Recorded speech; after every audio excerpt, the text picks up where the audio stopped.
Po mga kalingap, kumusta? Marami pong salamat sa Team EDSI na naka-tune in dito sa aking channel. Yes, pag-uusapan po natin ang kumakalat nga po na balita na si Vinci daw ho at si Eds ay magkasamang nag-scout. So, totoo nga ba yon? So, alam naman po natin lahat na as of now, hindi pa po pwede, no?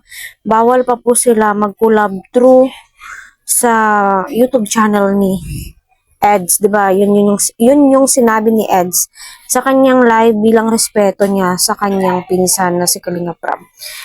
So, yun na po no, napanood po natin base sa source or mga comments ay si Eds ay napadaan nga po doon at nadatnan daw po niya sa kalsada itong si Beyonce kaya inihatid or sumakay na lamang po si Beyonce sa kanyang motor. So, alam naman po natin, no, kung ilang oras na naglalakad si Beyonce papunta sa paaralan po nila hanggang sa kanilang bahay. So, hindi nga po ito safe.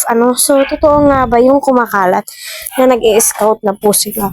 Ang unang-una mag-a-announce po niyan mga kalingap ay si Kalinga Prab, hindi po si Edu, So, yun lamang po, no? Kasi alam naman po natin na hindi pa po pwede. Kung pwede man po, pasalamat po tayo, 'di ba? Kasi malaking tulong po 'yon para kay Eds din po at saka sa kanyang mga beneficiary.